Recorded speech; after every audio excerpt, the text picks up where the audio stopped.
Managing a cancer center goes far beyond advancing research. It is a high-stakes balancing act involving internal funding, membership, mentoring, and reporting, all growing more complex every year.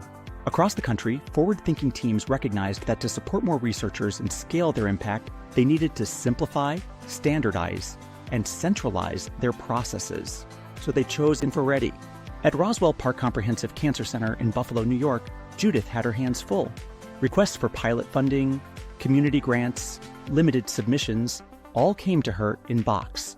Prior to InfoReady, everything came into my email box, and I had to find everything and not lose something, which is always a concern. So Judith took action. She centralized processes, gave staff the ability to help faculty directly, and made documentation trackable and consistent. With InfoReady, we are able to track everything in a nice, complete package and allow staff to upload documents on behalf of a faculty. Like an administrative assistant can work with 5 different faculty and be the point person. At Case Western Reserve University Cancer Center, Julie empowered the team to do more. We started using InfoReady mainly for pilot grants. We were just doing everything by email, and we needed something. We discovered that our CTSC, our Clinical and Translational Scientific Collaboration Group, was also looking for something, and so together we were looking at InfoReady so that the university could purchase the license as a whole.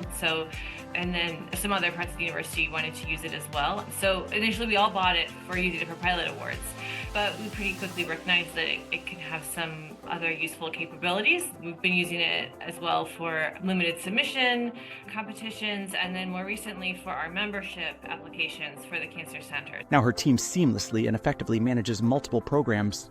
One helpful thing is just the ability to share the workload a little bit better, to assign co-administrators. So before we had a shared email address that reviewers and pilot grants were supposed to come to, but inevitably things would go to individual people rather than to that shared email address. And so having things go through InfoReady means that administrators really can pick up the ball if someone we've had some maternity leaves, for example. We don't need to worry about what's hiding in someone else's inbox. Our whole process has been a little bit more standardized, and that's really useful. After a merger, Katie Smolnicki at Fred Hutch Cancer Center knew the old way wasn't working. In terms of before, there's about 10 different groups across the organization that are using InfoReady now, and all of us had our own different systems. Some of us were using RedCap, SharePoint, emails, Google or Microsoft Forms, and it wasn't consistent. So they unified their processes with the help of InfoReady. What was a patchwork of solutions now runs like a trackable, consistent system. So InfoReady has really allowed us to be more consistent about how we are doing things, just process-wise, but also in some of the questions that we're asking, trying to sync up things so that researchers know where to go to look for funding opportunities, because before it was just on various different pages. They never knew where to look. So now with InfoReady, everything is centralized. Innovative leaders like Judith, Julie, and Katie simplified, standardized, and centralized their programs to grow their impact. And they made it easier for everyone. Now it's your turn. Ask for a demo of the platform behind their progress at InfoReadyCorp.com.